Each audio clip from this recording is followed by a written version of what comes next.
I will pay you $2 million right now if you can read a single paragraph of this document. The voice boomed across the marble lobby, cutting through the quiet hum of expensive espresso machines and hushed business deals.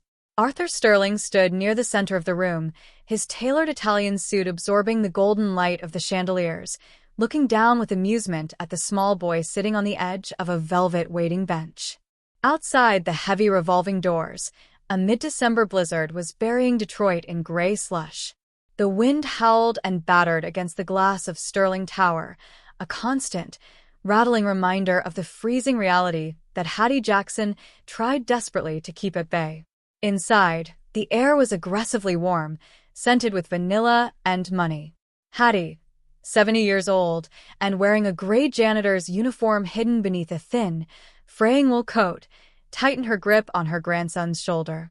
Her knuckles were rough and cracked from years of bleach and cold water. She had brought Leo to work only because she had no choice. The heating system at his school had failed, bursting pipes and sending children home, and Hattie couldn't afford a babysitter. She had told Leo to be invisible. She had told him to sit in the corner with his book and wait until her shift started. Leo Jackson was 6 years old, though he looked smaller in the oversized, moth-eaten sweater that swallowed his narrow frame. A pair of thick glasses, held together at the bridge by a strip of white electrical tape, slid down his nose. He had been reading a discarded encyclopedia volume he'd found in the recycling bin, his lips moving silently, when Sterling and his entourage had swept in from the storm. Sterling, annoyed by a delayed meeting and looking for a distraction, had spotted the boyish smudge of poverty in his pristine palace and decided to turn him into a moment of entertainment. "Well?" Sterling asked, gesturing to the thick, yellowed parchment he had slammed onto the coffee table. It was an antique property deed, dense with script that looked more like intricate art than language. "Cat got your tongue? Or do you only read pictures?" The men around Sterling chuckled, the sound dry and sharp like cracking ice.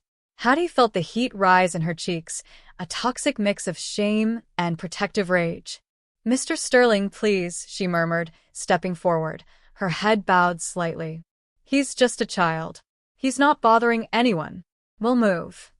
No, let him try, Hattie," Sterling said, his smile not reaching his cold, calculating eyes. "I'm offering him a job. $2 million. Cash. Right now." Just one paragraph. He knew the boy couldn't do it.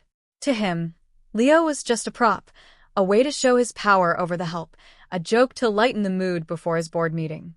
The lobby went silent. The receptionist stopped typing. The security guard looked away, embarrassed, pretending to check his monitor. Leo didn't shrink away. He didn't cry. He carefully placed a bookmark in his encyclopedia and set it down on the velvet cushion. He adjusted his taped glasses with a single finger and slid off the bench.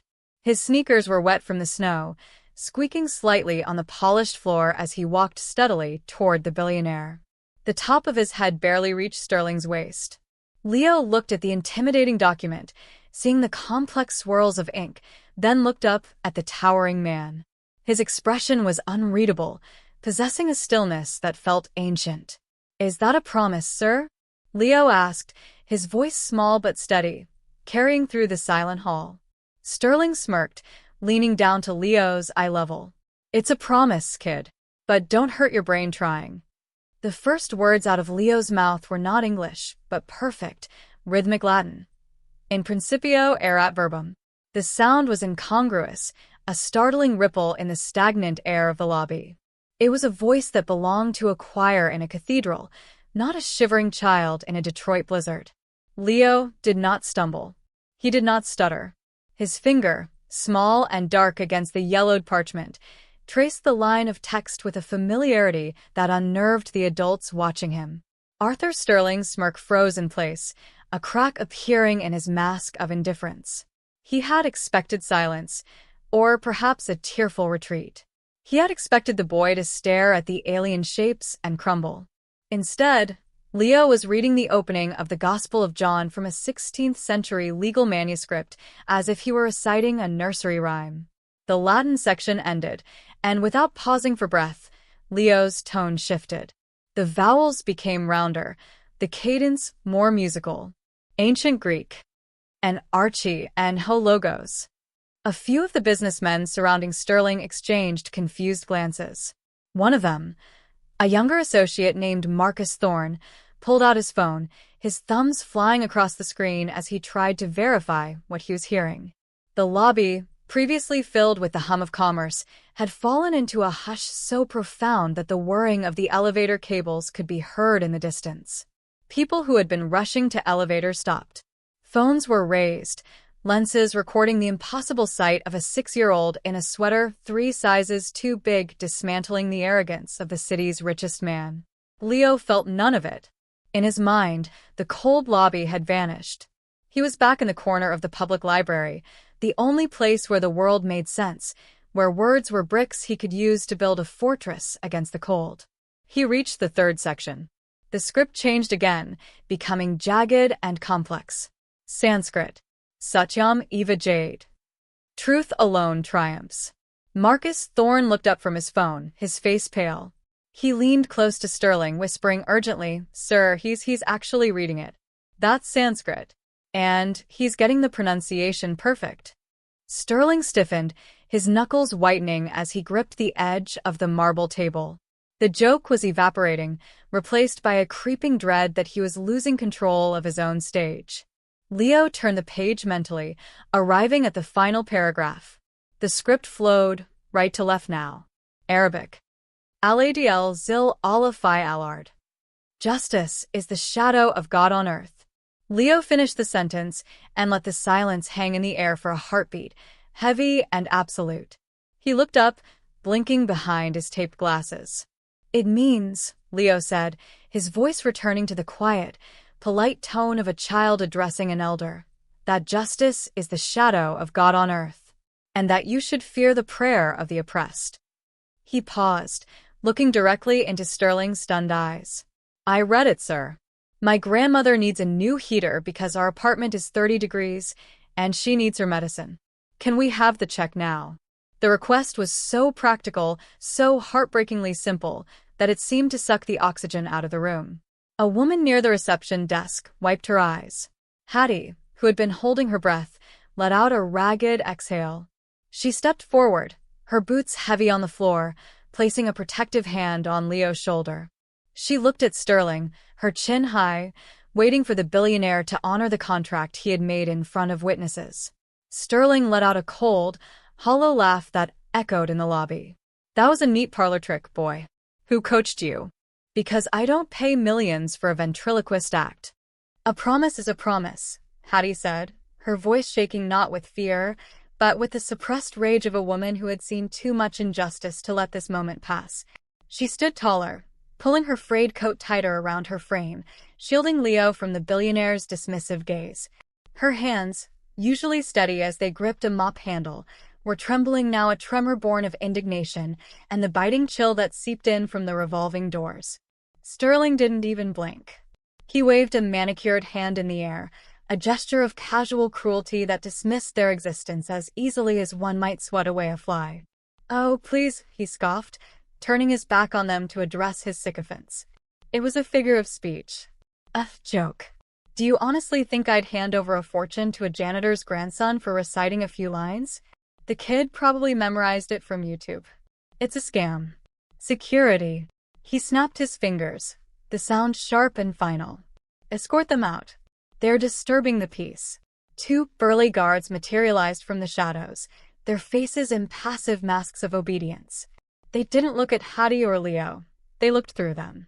"You have no honor," Hattie whispered, the words cutting through the sudden bustle of the lobby. "You have money, Mr. Sterling, but you are the poorest man in this room."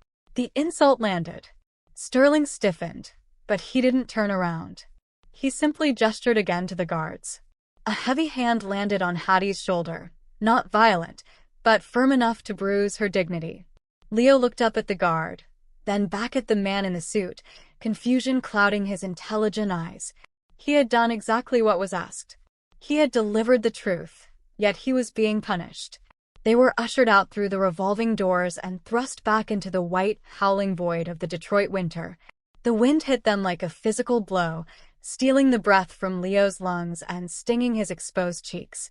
The transition from the golden warmth of the lobby to the gray, freezing street was brutal. Hattie didn't stop to button her coat. She immediately knelt in the slush, wrapping her arms around Leo, chafing his small arms to keep the blood moving. "It's okay, baby. It's okay," she murmured, though her own teeth were chattering. The bus ride home was a slow, rattling journey through a city that seemed to have forgotten them. The windows were frosted over with ice, and the air inside smelled of wet wool and exhaustion. Leo sat pressed against Hattie's side, his head resting on her ribcage. He could hear her heart beating fast, too fast. He looked down at his hands, the knuckles raw from the cold. "Did I say the words wrong, Grandma?"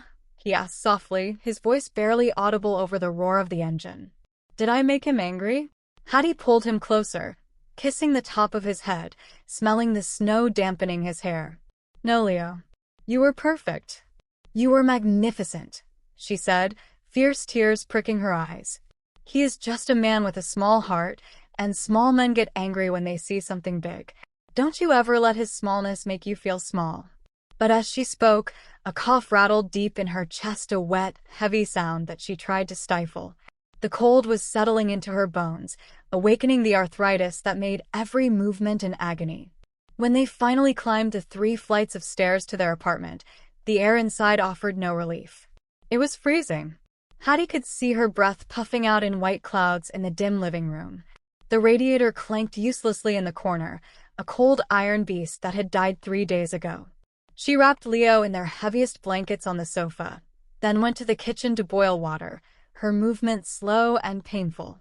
She leaned against the counter, closing her eyes as a wave of dizziness washed over her. They had no money for the heater, no money for her medicine, and now likely no job once Sterling made a call to the cleaning agency. Despair, heavy and suffocating, began to close in. Hattie sank onto the sofa beside Leo, pulling the quilt over both of them. "We'll be warm soon," she lied, her voice cracking.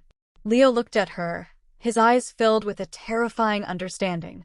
He reached out and held her rough hand. Suddenly, a sound pierced the silence. It was a buzz, angry and insistent. Hattie's old flip phone, sitting on the milk crate they used as a table, was vibrating. She stared at it. Who would call? A bill collector? Her boss firing her? She almost didn't answer, almost let the noise fade into the cold. But something, instinct or perhaps desperation, made her reach out. She flipped it open. "Hello," she rasped. "Mrs. Jackson?" The voice on the other end was breathless, urgent, and female. "Don't hang up.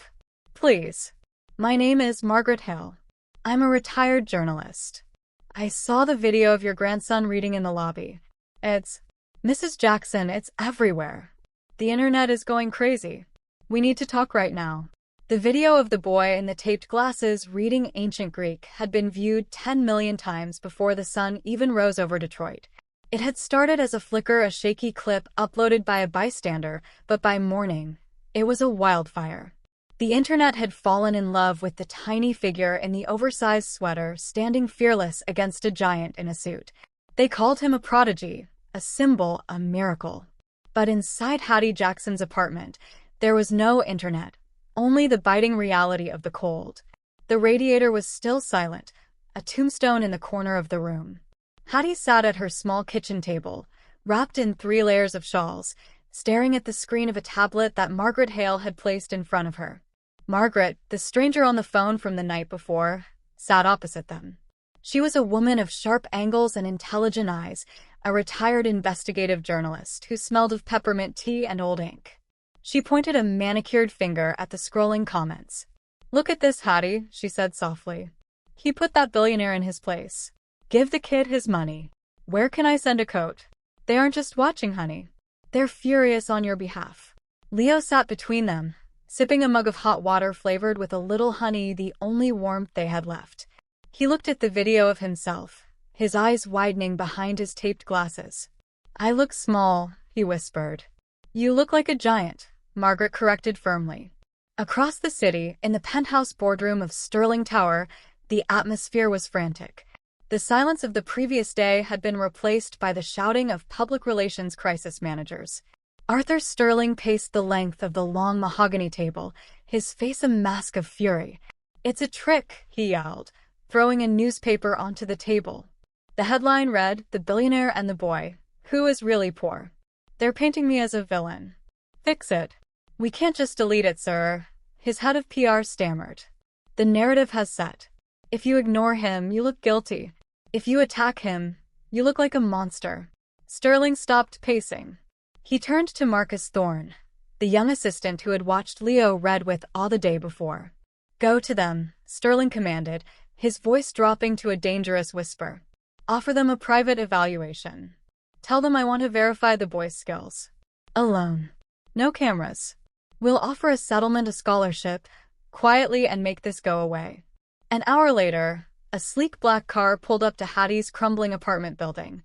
The neighbors, who had gathered in the hallway to share soup and gossip, parted ways as Marcus Thorne knocked on the peeling paint of door 4B. When Hattie opened it, the cold air from the hallway met the freezing air of the apartment. Marcus hesitated, seeing the visible breath of the old woman and the boy huddled in blankets. Guilt flashed across his face. "Mrs. Jackson," Marcus began, holding his hat in his hands.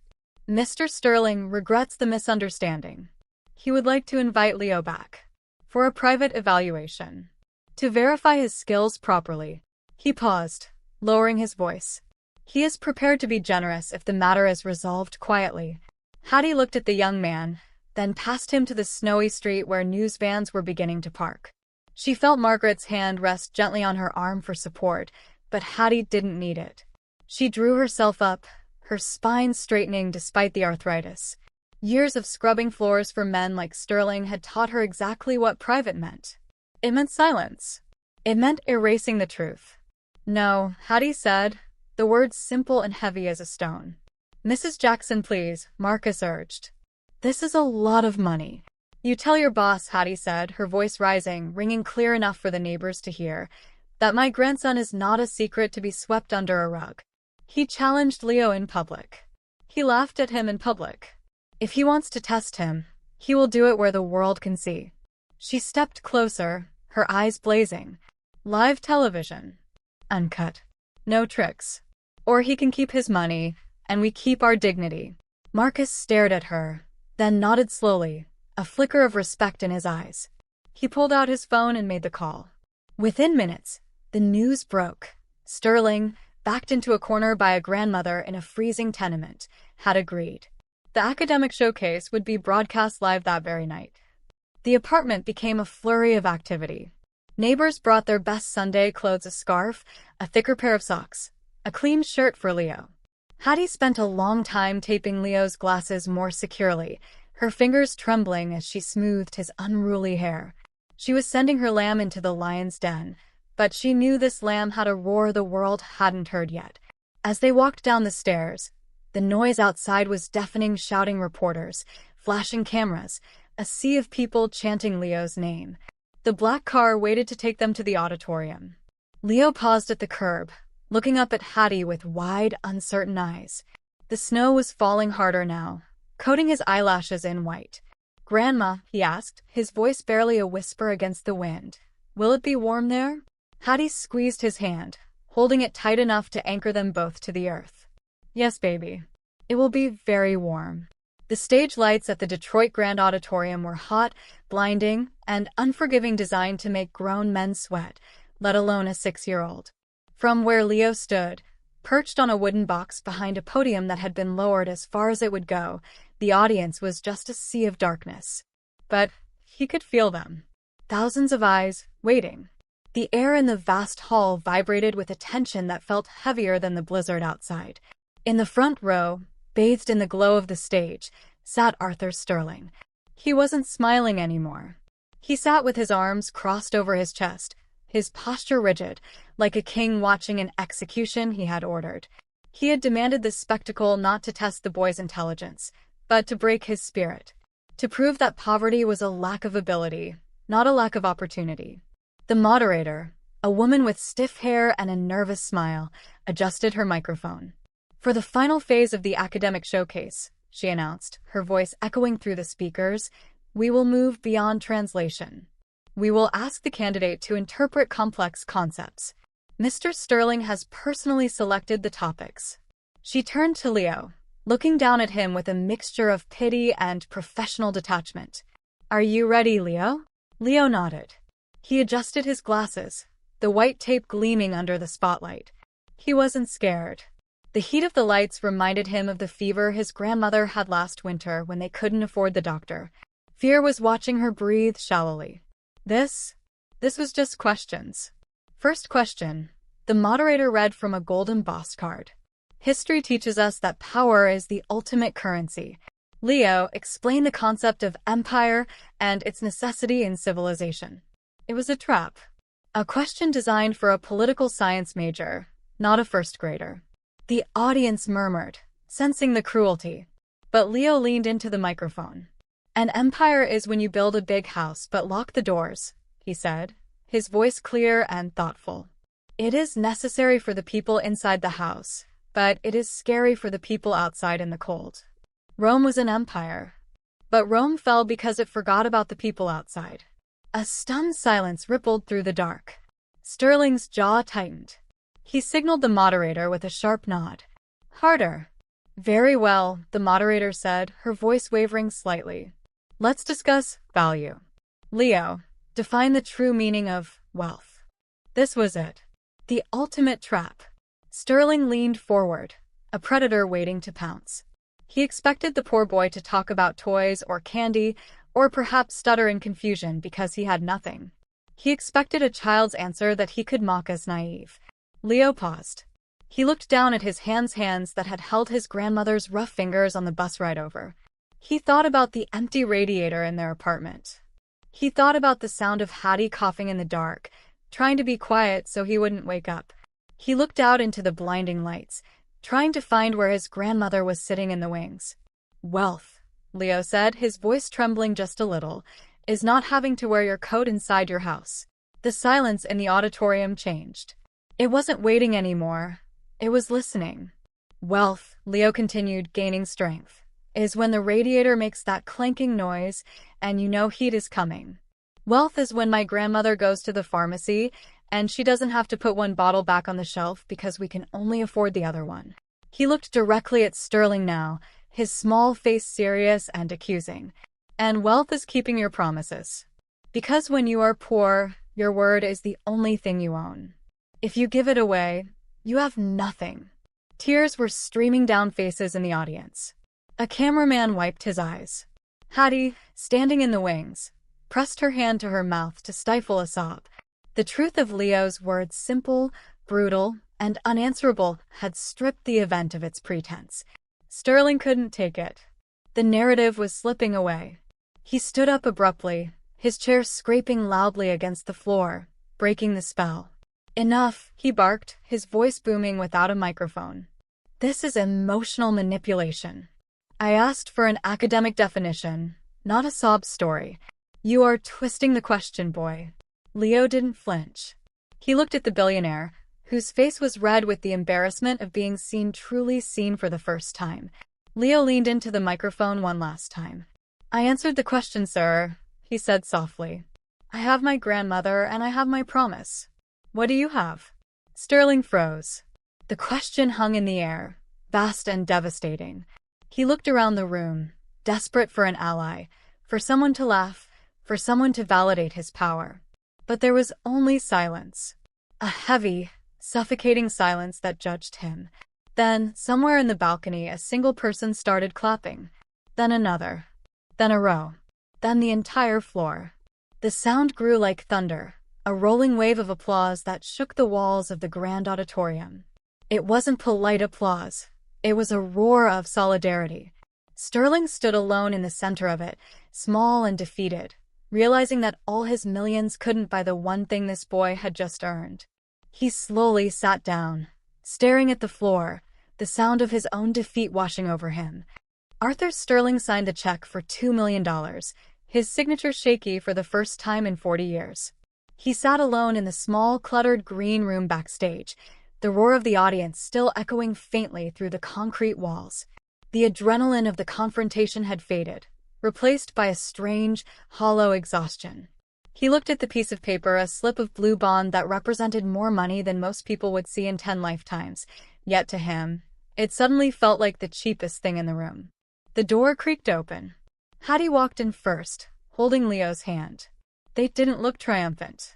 They looked tired, dignified, and ready to go home. Sterling stood up. The arrogance that had been his armor for decades was gone, stripped away by a 6-year-old's honesty. He didn't offer a handshake. He didn't feel he had earned the right. Instead, he slid the check across the table toward Hattie.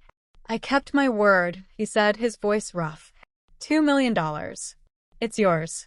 You beat me, kid. Fair and square. Hattie looked at the check. It was enough to buy a house, a car, a lifetime of ease. It was freedom. She looked down at Leo. "It's your voice that earned it, Leo," she said softly. "What do you want to do?" Leo stared at the string of zeros. He reached out and touched the paper, then withdrew his hand as if it burned. He looked up at Sterling, his eyes clear behind the taped glasses. "Grandma just needs a new heater," he said earnestly. "And she needs the medicine for her hands and her cough.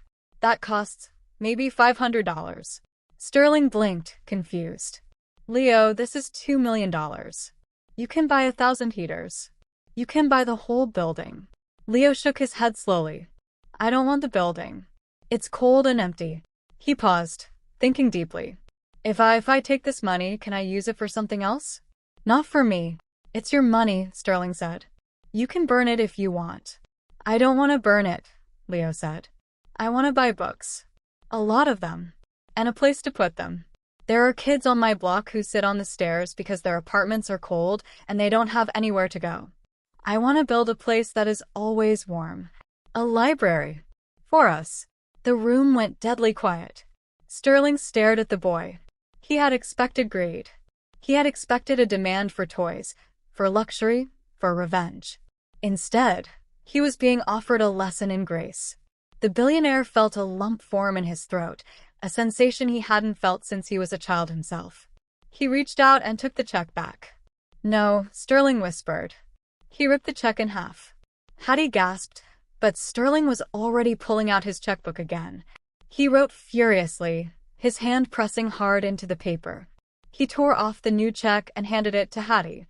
"For $1,000,000, Sterling said, his eyes shining with unshed tears. "2 for you and your grandmother. For the heater. For the medicine. For whatever you need. And the other 2, that's for the Leo Jackson Community Library. I'll have my architects call you in the morning. We'll build it exactly where you want it. And I promise you, Leo, it will be the warmest building in Detroit." Epilogue. 1 month later. The blizzard had finally passed, leaving Detroit buried under a clean white blanket of snow. But on the corner of 4th and Main, the windows of the newly renovated community center glowed like a beacon in the twilight. Inside, the air smelled of fresh paint, pine wood, and new paper. The Leo Jackson Public Library was packed. Children sat on colorful beanbag chairs, teenagers huddled at study tables, and seniors sat in armchairs near the roaring fireplace. Leo sat in the center of the children's circle, wearing a new sweater, one that fit him perfectly, and reading aloud from a storybook. His voice was no longer small. It was confident, bouncing off the warm walls. Hattie stood near the checkout desk, watching him. She looked younger, her cough gone, her coat new and thick. Outside, a black limousine idled at the curb. The window rolled down just an inch. Arthur Sterling watched the scene through the glass. He saw the light spilling out onto the snow. He saw the kids laughing. He saw the warmth he had helped create. For the first time in his life, he didn't feel the need to go inside and own the room. He just watched, a genuine smile touching his lips. "You were right, Leo," Hattie whispered, watching her grandson turn the page, though she was speaking to the universe. "You didn't just read the words. You changed the story." Leo looked up, catching her eye, and smiled. Outside, the snow continued to fall, but inside, winter was just a word in a book, powerless against the warmth they had built together. In a world that often speaks too loudly, Leo reminds us that the most powerful voices are sometimes the quietest. True wealth is not measured by the gold in our vaults, but by the warmth we share with others when the winter winds blow. Let this story be a gentle invitation to look closer, listen longer, and never underestimate the giant hiding behind a small, taped-up pair of glasses.